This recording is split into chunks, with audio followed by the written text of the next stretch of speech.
Les 3 ministres du gouvernement Ravel Narif prévus passer au gris des députés dans l'ordre du jour sont entrés sains et saufs. La rencontre n'a pas eu lieu car les députés exigent la transmission en direct des débats sur la chaîne nationale TVM. Et grève générale des employés de la compagnie nationale Air Madagascar ce lundi.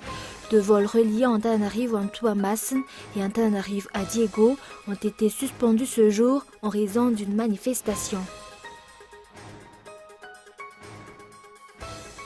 Le Parlement européen a appelé au départ immédiat de Sepp Blatter, ce dernier qui a annoncé sa démission, comptait rester jusqu'à l'élection de son successeur.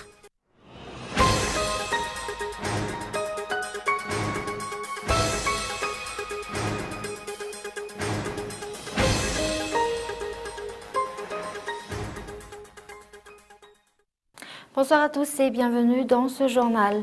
À la une des actualités de ce jour, les 3 ministres du gouvernement Ravel Narif prévus passer au gris des députés dans l'ordre du jour sont entrés sains et saufs.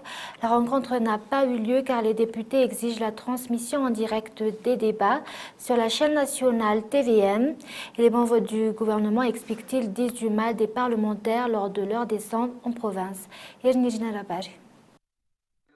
Le ministre de l'Industrie, le ministre des Finances et du Budget, ainsi que le ministre de l'Énergie ont été éconduits à l'Assemblée nationale ce jour. Les députés ont refusé d'entamer les débats prévus dans l'ordre du jour. Les parlementaires ont exigé sur la transmission en direct de la rencontre sur la chaîne nationale. Cela est vital pour la transparence selon Jean-Jacques Rabenirin, élu à Betiuk, et John Ratefervund, élu à Tsaratanan, ainsi que Andjas Milavunds, élu à Mbouvembe. Cette situation n'est pas nouvelle à Timbazaz. La semaine dernière, lors de sa rencontre avec les membres du bureau permanent de l'Assemblée nationale, le ministre de la Communication a affirmé que pour des raisons politiques, cette transmission en direct ne peut se faire. Il avait pourtant annoncé lors d'une réunion plénière que la raison est d'ordre financier.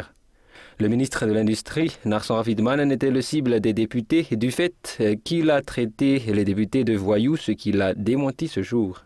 Nous sommes 3 ministres qui sont venus, malgré que ce n'est peut-être pas dans les règles de l'art. Mais nous sommes là. S'il le faut, interpellez-nous. Nous allons écouter. Mais malheureusement, on n'a pas pu écouter parce qu'ils n'ont pas parlé. Parce qu'il n'y avait pas la télé en direct. J'ai jamais dit ça. J'ai dit autre chose. J'ai jamais dit ça.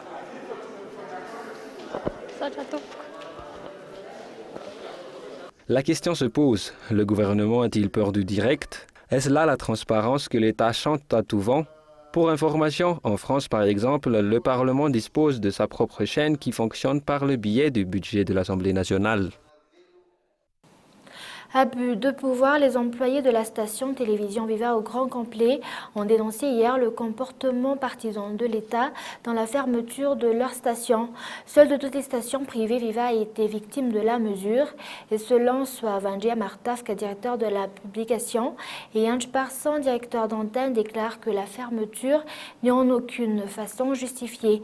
Les autorisations d'extension, car il s'agit bien d'une extension et non d'une couverture nationale, ont été signées par le ministre de la Communication de l'État transitoire et valent encore au nom de la continuité de l'État. Et par ailleurs, il s'insurge sur l'intrusion de l'État dans les accords signés entre entreprises privées. Ils accusent l'État d'avoir fait pression sur les opérateurs privés du secteur satellitaire pour priver la station de leurs services et du bénéfice de leur matériel. Écoutez les explications. Une dimension nationale, mais encore une fois, ce n'est pas du tout le cas de la chaîne Viva, dans la mesure où, je vais quand même vous le citer en malgache, quelques localités par exemple comme Betaimbouai, comme Gudjgudj, Tanambé, ce sont des localités qui font partie de Madagascar sur les 592 km², et malheureusement ces gens-là ne captent pas Viva, donc nous ne sommes pas du tout dans une logique de couverture nationale. Par contre, les gens qui sont dans ces localités, effectivement, conformément à la loi, reçoivent parfaitement la TVM et la RNM. Et sur le plan économique, grève générale des employés de la compagnie nationale Air Madagascar ce lundi. 2 vols reliant Antananarivo à Tuamasin et Antananarivo à Diego ont été suspendus ce jour en raison d'une manifestation. Le directeur général de la compagnie qualifie cette grève d'illicite. Reportage. La guerre explose entre le syndicat des employés d'Air Madagascar et les hauts responsables de la compagnie. La majorité des employés se sont manifestés ce jour à Ivatu. 3 commandants de bord n'ont pas effectué leurs tâches ce jour. Conséquence, de vols reliant Antananarivo à Diego et Tuamas n'ont donc été suspendus. Les employés prévoient une grève générale à partir de lundi. L'indépendance de la gestion de la compagnie et la démission de tous les responsables, notamment le directeur général et le président du conseil d'administration. Telles sont entre autres les revendications des employés. Le directeur général de la compagnie Air Madagascar, de son côté, déclare ce jour que cette grève est illicite. De strictes mesures seront prises, menace-t-il. D'un autre côté, mis à part les pertes engendrées par la relégation à la liste B, cette grève n'est pas une solution au redressement de la compagnie, explique l'économiste Rami Lersan Anji Ampin. Quelle solution durable pour cette compagnie nationale? À cause d'un jour de grève, des répercussions ont été déjà constatées sur les vols intérieurs et jusqu'ici, d'après les informations reçues, aucun consensus n'a été trouvé entre les deux parties. Et concernant le journalisme, l'Union internationale de la presse francophone compte aujourd'hui près de 3000 membres dont fait partie Madagascar, mais peu de journalistes malagasy en sont membres. Pourtant, on peut y bénéficier de plusieurs avantages selon les explications du secrétaire général de l'international de l'association, l'échange d'expériences et la recherche de solutions sur les difficultés du métier. Écoutez les explications. Qui sont organisés dans 35 pays, 37 même aujourd'hui, à travers le monde. Voilà, et quel est notre but? Notre but, c'est de pousser la réflexion ensemble sur toutes les questions qui préoccupent les journalistes et les médias. Ça veut dire aussi qui préoccupent les citoyens, parce que informer, c'est pas gratuit. Informer, c'est pour les citoyens. On est vraiment un citoyen dans un pays quand on est bien informé, seulement. Donc c'est important de réfléchir aux conditions d'exercice du métier, d'éditer un média ou de pratiquer son métier de journaliste, ensemble. Et c'est à ça que sert l'Union de la presse francophone. Et sur le plan social, la période de soudure sera dure vers le mois de décembre. De nombreuses familles craignent les retombées de la situation politique actuelle. Effectivement, une hausse des prix du riz, l'aliment de base des Malgaches est fort à craindre. Par ailleurs, la baisse du pouvoir d'achat de la population contraint les opérateurs à importer moins. Madagascar n'a par contre aucune difficulté en ce qui concerne le carburant, car nous disposons d'un réserve de plus de 15 jours par mois. Reportage. Les mères de famille sont actuellement contraintes de réajuster la gestion du budget familial. C'est ce qu'a laissé entendre les propos de celles que nous avons croisées au marché ce jour. Chaque famille doit vivre ou du moins survivre au jour le jour, car il n'y a plus moyen de faire des provisions. 10 000 arrières ne suffisent plus à satisfaire les besoins alimentaires journaliers de chaque famille. D'après nos informations, depuis environ un mois, le marché n'a pas connu une hausse de prix. Un litre d'huile est vendu à 5 000 arrières, 2 400 arrières pour 1 kg de sucre, 1 kg de farine pour 1 400 arrières et le kilo du riz varie entre 1 500 et 1 800 arrières. Pourtant, le pouvoir d'achat a baissé. Un grossiste qui se fournissait jusqu'à 12 tonnes de riz par semaine n'apporte plus que 2 à 3 tonnes actuellement. Ankourou est parmi les régions les plus victimes des intempéries. Plus de 6 400 hectares de rizières ayant été inondés. La production rizicole a été très mauvaise et cela aura des impacts sur le marché. Pour le carburant, rien n'est à craindre selon Laurent Adzonarville, directeur général des hydrocarbures. Nous disposons d'un réserve de plus de 15 jours par mois. Et on importe 40 000 à 50 000 mètres cubes de carburant par mois des Émirats arabes unis. Et place aux actualités internationales, les suites des scandales qui éclaboussent actuellement à la FIFA. Le Parlement européen a appelé au départ immédiat de Sepp Blatter. Ce dernier qui a annoncé sa démission comptait rester jusqu'à l'élection de son successeur. France 24. Un vote à main levée et une très grande majorité pour.